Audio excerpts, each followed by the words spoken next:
Today's reading comes from A Gracious Face Fall, and we are on day 48. And the name of today's reading is Why Study Literature? All right, ready? Here we go. The study of literature is intended to give students a lens into the ideas and stories that shape society, present and past, as well as to expose them to the complexity of human development over time. All sorts of fiction genres create scaffolding for philosophies, ideologies, the politics of relationships, the exploration of the logical end of imagined scenarios, the psychology behind particular actions and events, and more. Literature also exposes students to uses of language not available in nonfiction and creates a series of cultural touchstones for shared understanding that transcend mere fact. In short, literature provides an avenue of expanded imagination and language for the sake of both appreciating beauty and human depths, while sharing the experience with other readers, creating a kind of connection and community through shared story. We consider the reading of literature to be one of the ways we create societal cohesion.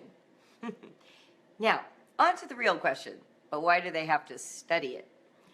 Kids don't have to study lit any more than they have to study trigonometry or postmodernism or physics or sculpture.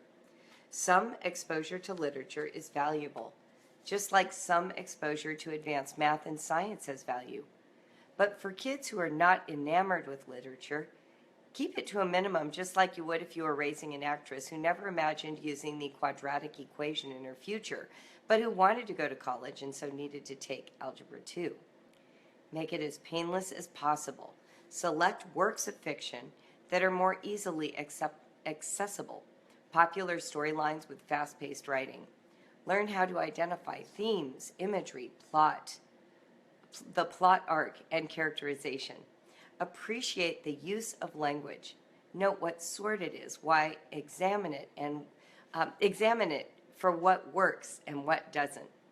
Learn to write one literary analysis essay in high school at least, so when it happens in freshman English in college, it won't be your child's first attempt.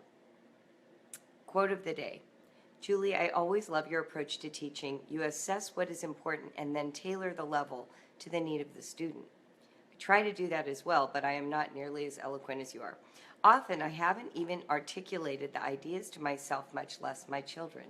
You put words to things in a way that allows me to think more deeply about those ideas. Thank you. Anne Cochran. Sustaining thought. Literature provides an avenue of expanded imagination and language, which can be shared with others.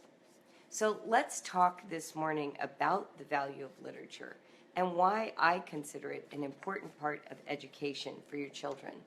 First of all, Brave Writer takes literature very seriously in a playful spirit.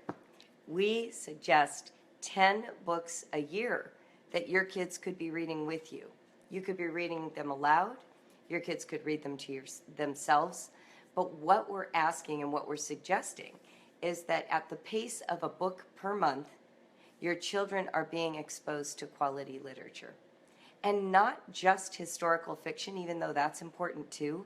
Homeschoolers tend to major on historical fiction as a way to teach history.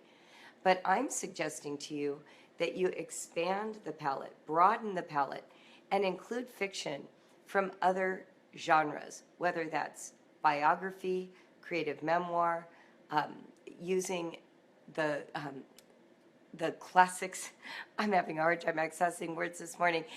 Classic works of fiction from both British and American traditions, but also expanding to include literature from outside the Western cultural experience.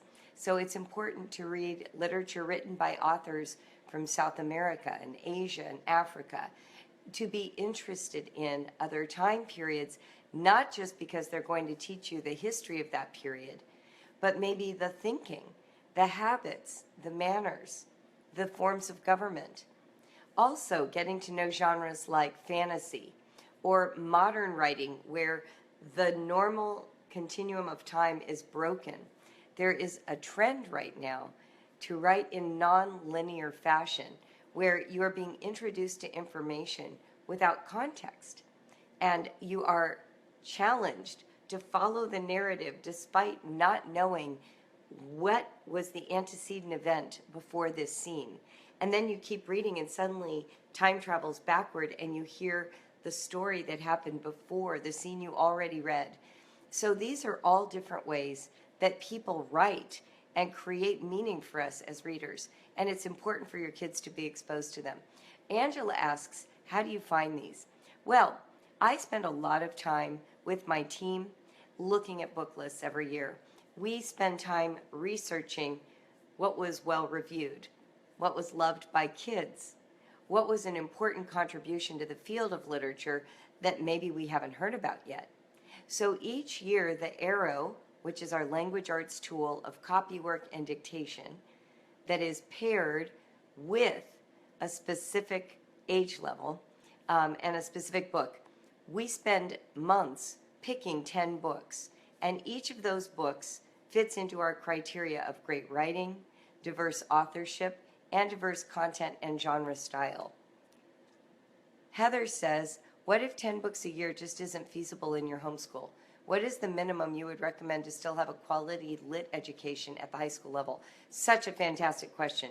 We pick 10 books because that puts us at the pace of one per month, which seems to work well for a lot of families. But I also know families who take a 10-book year and divide it between 2 years and do a book every other month. That's perfectly acceptable. For a high school literature course, most high schools, public and private, are not doing 10 books in a year. Do you know why? Because the instructor can't keep up with all the writing and reading that generates. So students do a variety of readings. They do novels, they do short stories, excuse me, they do poetry, and they also read nonfiction.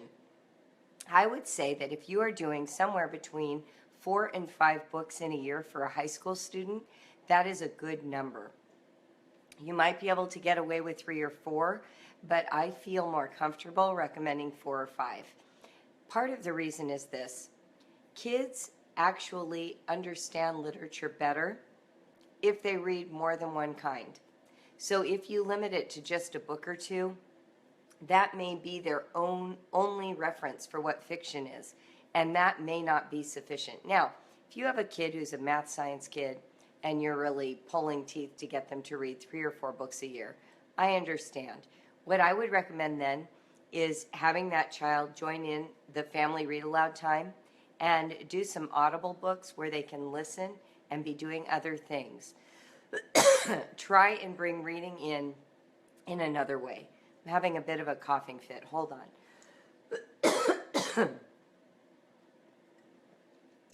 I like our book titles that we've picked for the Boomerang.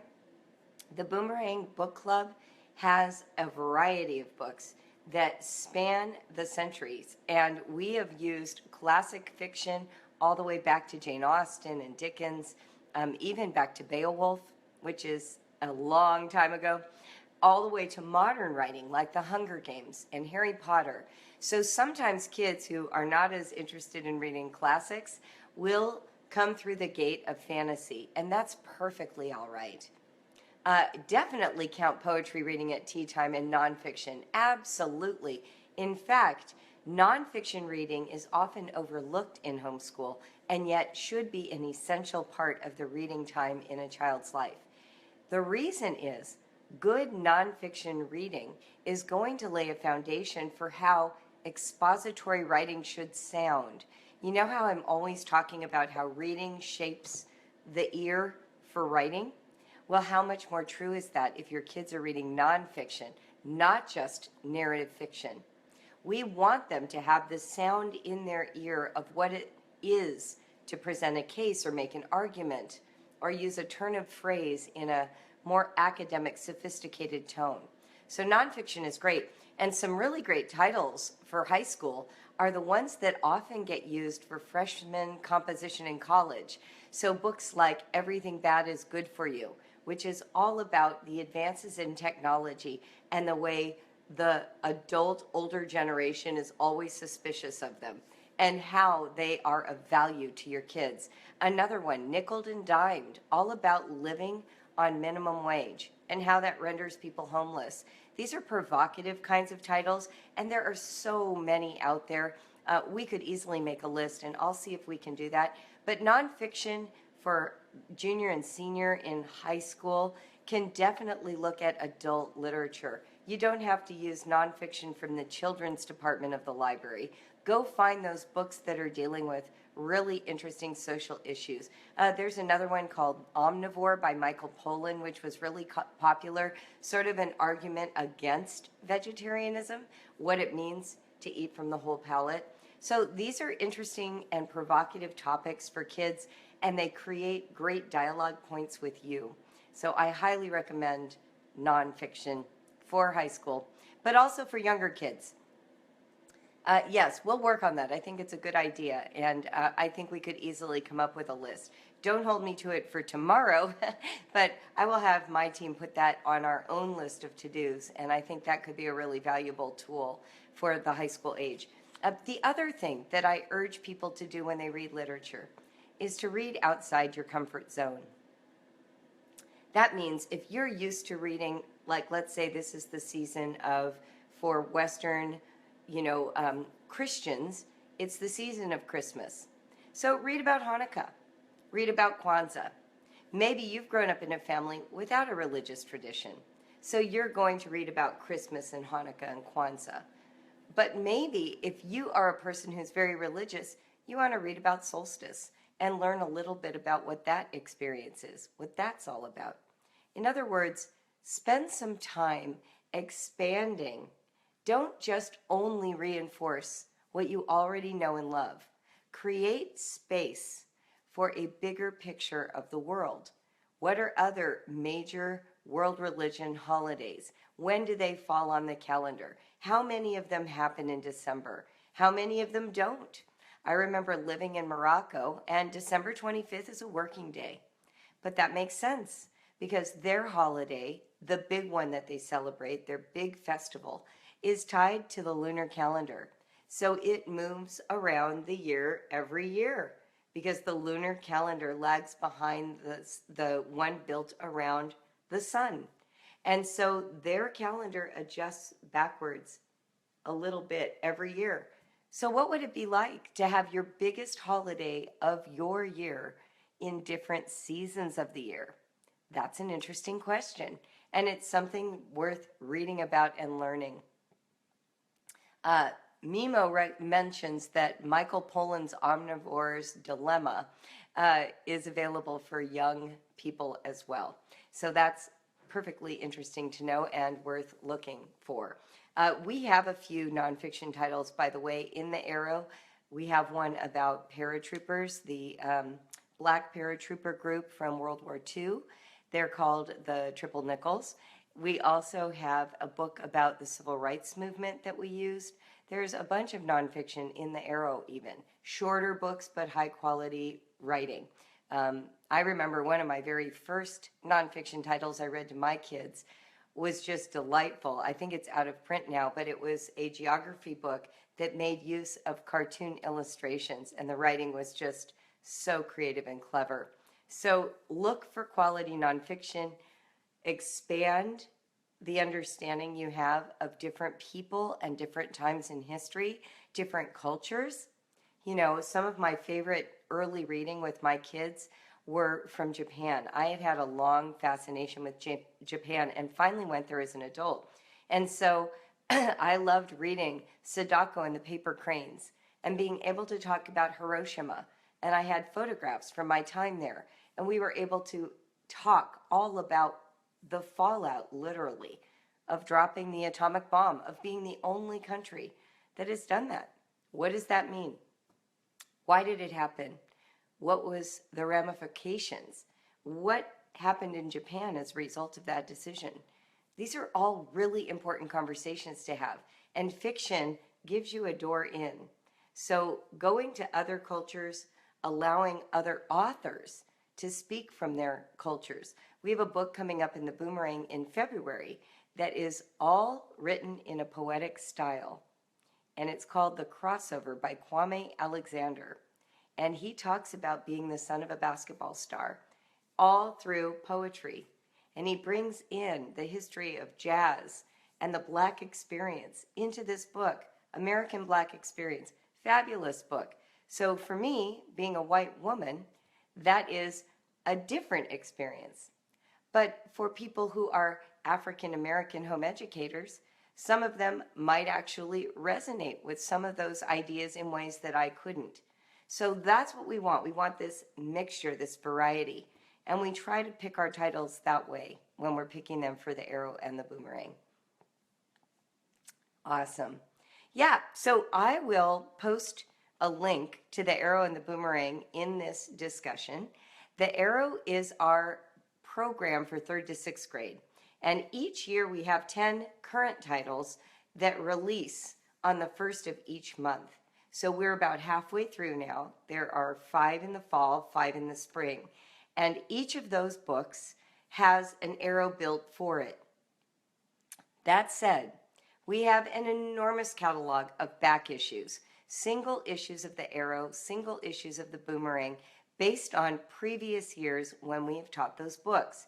So you can sign up for a whole year, or you can go to the a la carte section of the store, click on Arrow single issues or Boomerang single issues, and you will see this long list of titles that have already come first.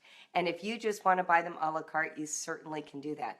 Today would be a great way to do that because all of those titles are 30% off with the discount code.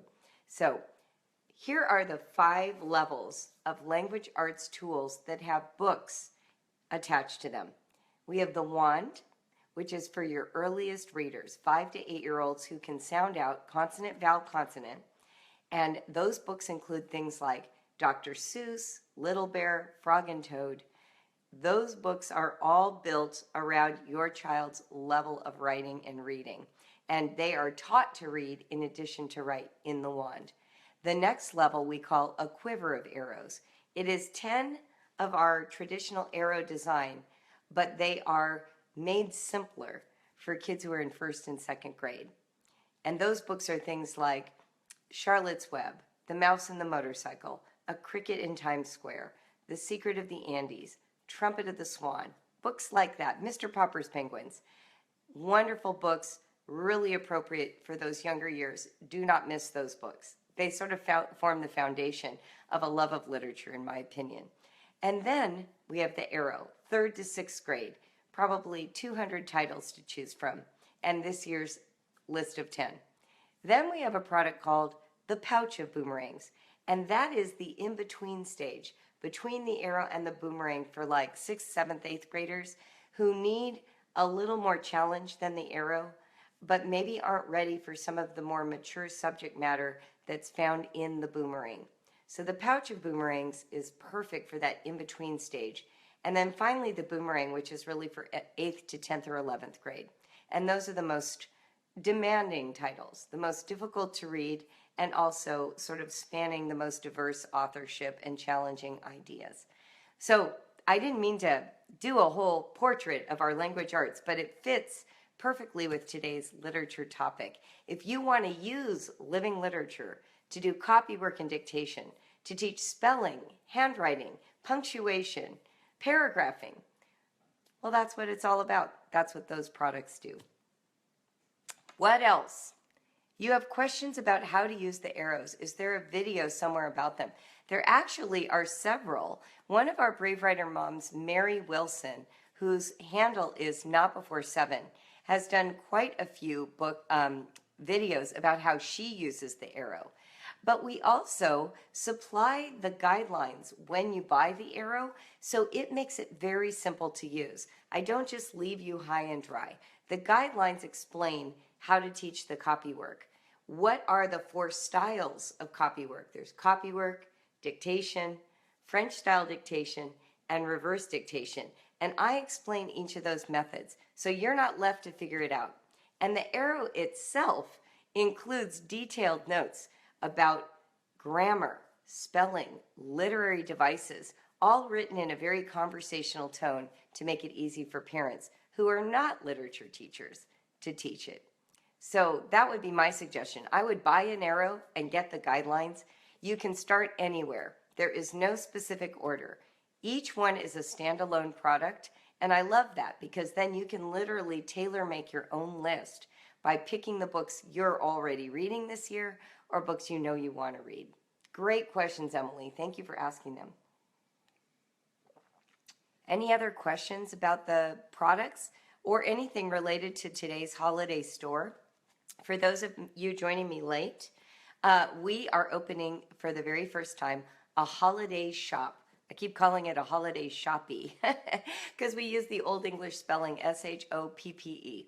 And in that shop, we have some fun swag kinds of things. We have Poetry Tea Time cozies. We have Poetry Tea Time tea. We have t-shirts that have hashtags on them. But then we also have a gift card or a gift card to Brave Writer products or a gift card to the Homeschool Alliance. Somebody asked, do you have to buy the Writer's Jungle to use the arrow or jot it down? You do not. So something to understand about Brave Writer. I have created products that are all standalone because I understand that some of you already have tools that you use that you love. And what you're looking for is a way to tailor make your language arts or your English program for the year. That's who I was. So as a home educator, I really understand the need and the craving to have a tool that does one job. Not only that, we can look at writing as sort of like a three-legged stool. Writing is a word we use to cover a whole range of activities related to writing. If you tell me your child's a bad writer, I don't know if you mean they have bad handwriting. I don't know if you mean they don't know how to spell. I don't know if you mean they haven't learned how to do the essay form, or if they just have a hard time getting the thoughts out of their head onto the page. And yet, all of those we refer to as writing. So in Brave Writer, what I've done is I've broken those into three separate categories. There are the mechanics of writing, spelling, punctuation, handwriting. There is the original thought life of writing, thinking the thoughts, getting them to funnel down through an arm and a hand onto a screen or onto a piece of paper. And then there is what we call the writing formats, the essay, the paragraph, writing a letter, writing an oral report, writing a rhyme or a poem. Those are the forms that bring the mechanics and the original writing voice together to create something. So in Brave Writer, we separate those in the early stages of development. We teach the mechanics using living literature, somebody else's writing, so that we lower the threshold of anxiety around making corrections. If I'm telling you that you did not copy a word correctly, that does not feel the same as telling you that the word you wrote of your own volition and creativity is misspelled. In other words, if you write, Ma and Pa Ingalls have a little house in the big woods and misspell the word house, when I point out, oops, that word doesn't match the original, you'll just go back and fix it. You'll just say, oops, house misspelled. But if you write, I love the way my house smells on my birthday. It smells like cinnamon rolls. And the only thing I notice about that writing is that you misspelled house.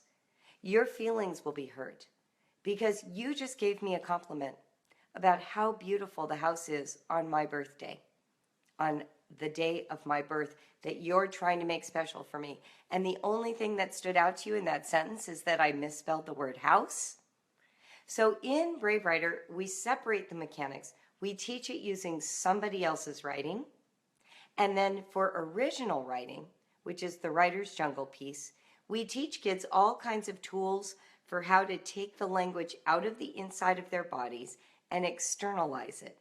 How do we dig around in there and get these experiences that are locked up tight, that right now don't have language, to manifest in words? Well, that's what we teach in the Writer's Jungle. I teach you how to be your child's partner to make that happen.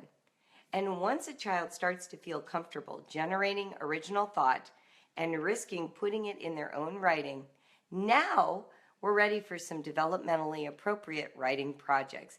And that's what Jot It Down, Partnership Writing, and Faltering Ownership do. That's what Help for High School does. That's what our online class program does. Does that make sense? So all of that's available today for a discount. 30% off for anything Brave Writer sells. The only place that the 30% off discount does not count is outside of the Brave Writer brand. So if you buy, for example, one of our, I'm trying to think what's outside of that right now. Oh, one of our books like Poetry Tea Time Companion, that is only sold through the Amazon store. So we don't have control over it to give a discount. The t-shirt, however, is through a company called Zazzle, and they have a 40% off code today. I will have someone put that in our discussion here so that you can find it, but I think it's also on the product page. So when you go and see that after 9 this morning, you'll be able to use it. Okay, so is there anything else? We recommend in the holiday shop some gifts like the DVD set, which makes a fabulous gift for someone who really hasn't been to a conference but wants to know the core teachings that I offer when I speak at conferences. We also have a Gracious Space Winter, which you can order either digital for a discount or the copy from Amazon, which is an actual book copy, or our gift card for the Homeschool Alliance, 1 month of coaching, or let's see what else, t-shirts and tea cozies. I'm having a hard time remembering everything in there, but you're gonna love it. Thank you so much for joining me today. We will continue for 2 more days reading out of A Gracious Space. Then we will take a break. I will possibly do some spontaneous Facebook Lives just because I like to. But we are saving the next Gracious Space for after winter break. It will start after the first of the year. I will do 1 a week on Facebook Live, and the rest of the time, I'll be reading them in the Homeschool Alliance so that we can use the month of January to really discuss the issues and have some ongoing conversation that results in a turbo boost for your homeschool for the second semester. Okay, thank you so much for joining today. Feel free, if you want, to share this broadcast and get the word out. You are also free to share the discount code once you have cracked it with your best friend. We expect you to do that. And I thank you for joining me. Let's meet again tomorrow at 8 a.m. for day 49, which is Why Write Better. A short one, but I will be giving you lots of information about writing. And then day 50 is called Your Child Needs You. And I think it is a fabulous way to go into the next semester and the holidays. All right, everybody. Thanks for joining me today. I'm Julie Bogart from Brave Writer. Live honestly, write bravely, and shop Cyber Monday in our store. See you tomorrow, everyone.